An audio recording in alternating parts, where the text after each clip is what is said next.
Bueno, el plenario, como ya vieron en la invitación, el plenario tiene como principal objetivo, ustedes saben que el jueves 20, la CTA Auténtica lanzó un paro nacional, una jornada nacional de lucha, ¿sí? Y la intención de la comisión ejecutiva actual era organizar en forma activa el paro del jueves 20.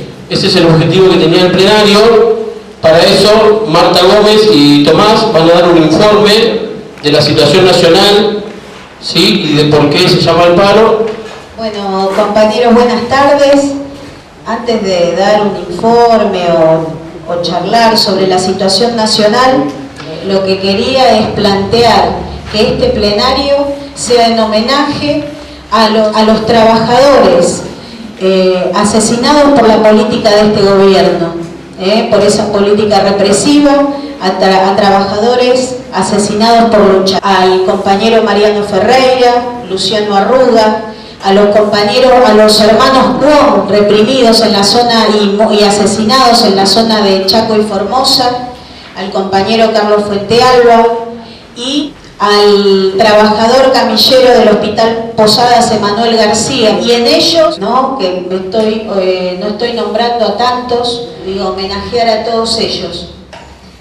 Y acá los compañeros de la CTA de la zona oeste nos acercaron una crónica de lo sucedido en el Posadas, y hoy no pudieron venir, pero bueno, nos enviaron la crónica y a mí me parece que es muy importante y me parece que es parte de ese homenaje que podamos leer esta crónica. El jueves 13 de noviembre a las 3:30 de la madrugada se produjo la tragedia. Emanuel García, trabajador del Posadas, había muerto al caer desde el techo del hospital, tratando de evitar el suicidio de un paciente psiquiátrico que lo arrastró en su caída y también murió. Emanuel, de 32 años, camillero, era hijo de una enfermera del hospital. Trabajaba contratado hace 10 años en el hospital y era una persona muy querida por todos sus compañeros. Como esa madrugada, todos estos años se los conoció poniéndole el cuerpo y el alma al hospital, tratando de salvar pacientes en las condiciones calamitosas en que se encontraba el mismo.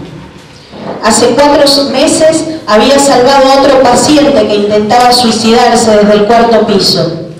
En las últimas asambleas había planteado con crudeza la situación del sector de psiquiatría, en donde no había condiciones para contener y atender a los pacientes, y la precariedad del turno noche en cuanto a personal, insumos y medicación. La actitud heroica y la muerte de Manuel es la expresión máxima de una tragedia largamente anunciada, producto de la crisis que vive el hospital, que lo venían anunciando sus trabajadores desde hace muchos años, y en particular con la nueva dirección de Donato Capavento, médico de Cristina Kirchner, ex director de la Argerich y de llegada directa al gobierno según sus dichos, que vino hace 4 meses con promesas de cambio, de traer la paz al hospital, terminar con la precarización, etc. Ocurrió en el sector de psiquiatría, que funciona en el 7º piso, pese al reclamo de reubicación en planta baja, precisamente por la complejidad de la atención, y donde solo tenían valium para suministrarle a los pacientes. En el turno noche, en donde las condiciones son peor que críticas. Y la víctima fue un trabajador precarizado, contratado como el 70% de los casi 5.000 que conforman el hospital, algunos por más de 20 años. Todos estos meses se ha desarrollado una gran lucha de los trabajadores del Posadas, con asambleas y movilizaciones, que logró la unidad de los trabajadores, muchas veces desbordando a las conducciones sindicales que querían frenar la lucha. El reclamo de un hospital en crisis, uno de los más grandes y poblados de la provincia de Buenos Aires, donde miles de pacientes se atienden por día, gracias al esfuerzo y a la entrega de médicos, técnicos y enfermeros, y en su gran mayoría contratados, que en condiciones precarias, inseguras, sin insumos, se ponen la salud pública al hombro como Emanuel, en un hospital donde no hay ni azúcar para ponerle al mate cocido que le dan a los que donan sangre. La injusta y evitable muerte de Emanuel llenó de angustia y dolor al hospital, pero también de bronca. El mismo 13 se hizo una masiva asamblea que resolvió el paro y el corte de autopista para el día siguiente. El viernes 14 los trabajadores no dejaron ingresar al director Capovento y a las 10 de la mañana salieron al corte de la autopista frente al hospital. Más de 400 trabajadores volcaron la decisión de lucha en la ruta. Y en asamblea, en el propio corte, decidieron mantener el paro con guardias mínimas y la movilización hasta obtener respuestas a los reclamos. Renuncia de toda la dirección del hospital, prohibiendo su ingreso. Declaración de la emergencia sanitaria por falta de insumos y medicamentos. Que el gobierno nacional dé respuesta a la situación de crisis planteada y que Capitanich venga a hacerse cargo y dar una solución en el hospital.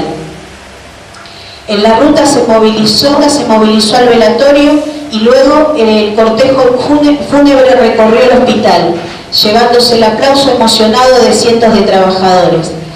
La lucha sigue firme. Emanuel García, presente. Emanuel García.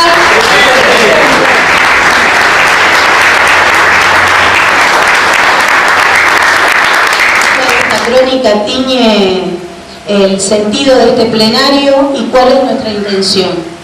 En La Matanza queremos ser eso, queremos hacer una CTA, que nos organicemos y nos unamos al calor de la lucha. Queremos ser una CTA que esté a disposición de las luchas de los trabajadores y el pueblo, y queremos ser una CTA que está dispuesta a enfrentar el ajuste y que esta crisis no la paguen los trabajadores. Y la verdad que tenemos una tarea bastante ardua, porque tenemos una presidenta que nos plantea que, digamos, primero que ridiculiza la crisis, ¿no? Entonces la crisis económica, y dice que es una excusa que plantea la oposición por si ganan, ¿no? Que con esa excusa de que hay crisis para empezar a implementar el ajuste. La verdad que, Cristina, sabemos que gane el que gane, tanto el sector oficialista como esta oposición de derecha, vienen con el manualcito del ajuste bajo el brazo. Todo Massa, el que sea, Massa, todos vienen con el mismo manualcito. Por eso no podemos subestimar y por eso la ponemos en el centro del blanco, porque es esta presidenta también la que aplica su propio ajuste. Los trabajadores que somos víctimas de las suspensiones, que somos víctimas de este proceso inflacionario, de esta inflación que se come nuestros sueldos, de una educación y de una salud que padece los presupuestos que padece. Por lo tanto, la verdad que no hace otra cosa este gobierno nacional y por supuesto el pueblo con sus luchas ir desnudando esta política y demostrando que todo es chamullo. Y los matanceros, la verdad que esa también, el pueblo matancero la tenemos clara. Porque cuando Espinosa, que planteaba unos 1.500 evacuados en las escuelas, todos sabemos, trabajadores de la educación, el pueblo matancero que es inmensamente solidario y que recorrió esas zonas, sabemos que son más de 4.000 al día de hoy los evacuados que fueron a esas escuelas o que estuvieron autoevacuados. Y la verdad que, por un lado, Scioli plantea lo de los subsidios y que va a dar ayuda. Primero, esos evacuados tuvieron que contar con su propia organización y unirse a la solidaridad del resto del pueblo matancero para salir a reclamar y a denunciar. No estuvieron, porque la verdad que esos que se dicen que son pilotos para hacerle frente a las grandes catástrofes, demostraron que no tienen nada y, como siempre, van con curitas a hacerle frente a semejante situación. Y es claro, cuando los vecinos de Catán que todavía siguen peleando por eliminar la montaña, que ya tenemos sierras en La Matanza, pero son sierras de cerros de basura, pusieron el foco en la necesidad del saneamiento Matanza-Riachuelo. Cada vez que llueve, cada vez que se inunda, los vecinos, todo lo que es afluentes del río Matanza, sufren estas inundaciones. Y en la provincia de Buenos Aires sigue cajoneado el proyecto de presupuesto para hacer frente precisamente a esas catástrofes. Eso está cajoneado, pero sin embargo Scioli promete algunos subsidios o también les plantea créditos, o sea que además plantea que la gente se endeude. Digamos, esas son las grandes salidas que plantea este gobierno nacional y provincial. Y mientras en La Matanza muchos vecinos el 29, los primeros días de noviembre, eran víctimas de terribles inundaciones, el Congreso Nacional el día 29 votaba la ley de hidrocarburos. Un nuevo ejemplo de entrega nacional de nuestros recursos, entrega a los imperialismos ingleses, franceses, norteamericanos, chinos, rusos. Esa ley de hidrocarburos, que supongo que también alguno de los compañeros que está participando del plenario va a describir y la va a desarrollar, plantea una nueva infamia, ¿no? Y la verdad que desde acá, cada uno que levantó el brazo para apoyar la continuidad de la privatización de YPF, porque son los mismos, los que levantaron el brazo por esta ley de hidrocarburos, también fueron parte de esa privatización de YPF, son unos infames traidores a la patria, porque con esos recursos le están entregando el petróleo a las empresas que no cumplieron con el contrato, pero además, no importa que no hayan cumplido, conceden la extracción de petróleo hasta el vaciamiento por 30, 35 años y encima renovables, digo, para decir algunas características. Pero sería muy bueno que en este plenario se pueda desnudar en profundidad esta ley de hidrocarburos, porque junto al pago de la deuda externa es parte de la humillación nacional y el someter a los trabajadores y el pueblo a más sufrimiento. Nosotros, desde esta CTA, nosotros los trabajadores, los que todos los días la ayudamos y sostenemos la educación pública, el hospital público, nuestro trabajo en la fábrica, en los movimientos sociales, en las cooperativas, somos los que padecemos este ajuste, pero a su vez somos los que vamos a salir a luchar y enfrentar. Porque así como este pueblo en algún momento torció el brazo y consiguió que se derogara la ley de obediencia debida y punto final, también vamos a seguir luchando para que esta deuda externa se deje de pagar, se investigue. Y no decimos que no vamos a pagar lo que corresponde. No podemos pagar la deuda que no se utilizó para las necesidades del pueblo. No vamos a pagar la deuda, por ejemplo, que sirvió para salvar de la crisis a un montón de empresarios, de monopolios. Esa deuda no la podemos pagar.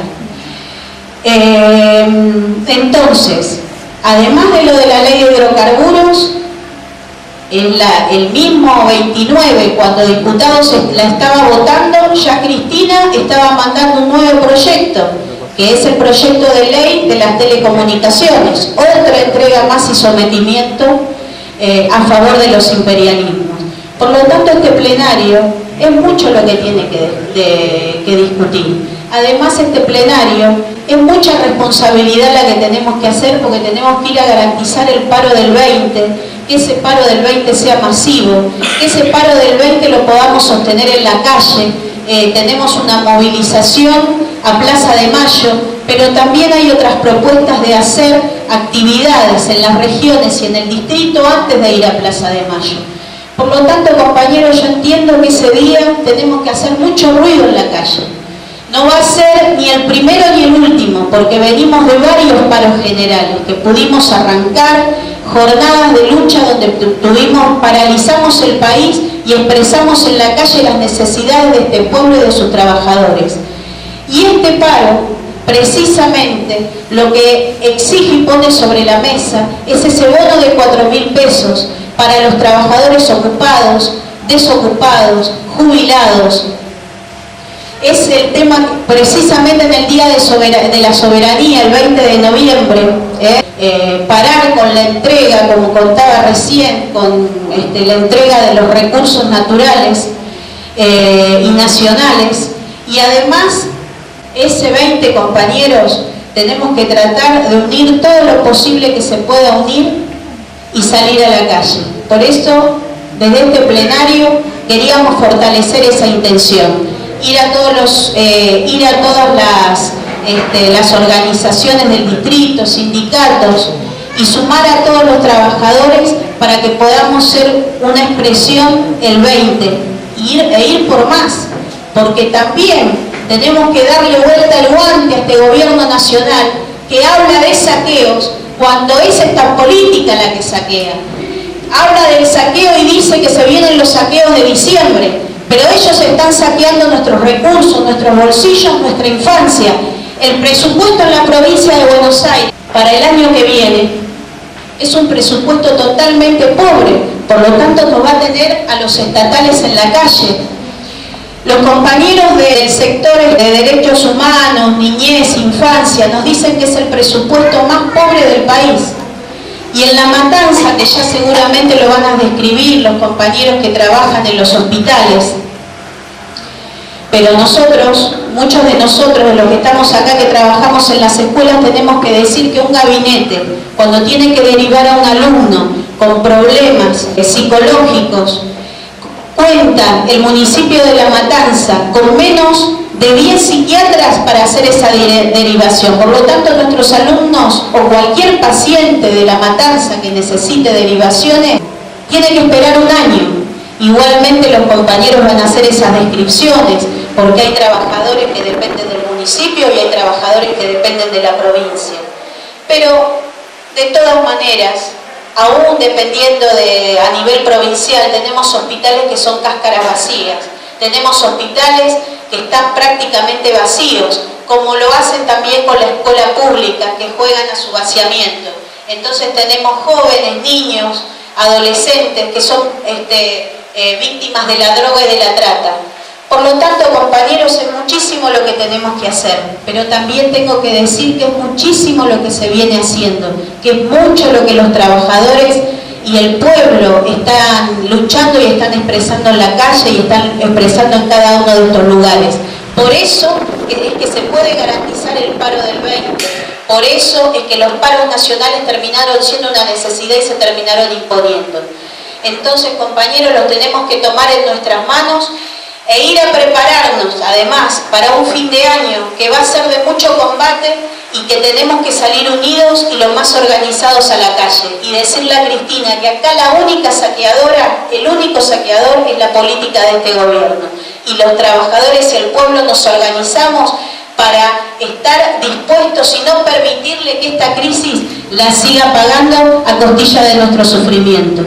Por lo tanto, compañeros, le voy a pasar al micrófono a Tomás. Muchísimas gracias por venir a este plenario y después haremos un balance. ¿Cómo fue ese 20 de noviembre? Haremos un balance de qué es lo que hicimos y, por supuesto, cerraremos con una nueva fecha de plenario, porque acá, como dije recién, nos tenemos que seguir preparando y profundizando.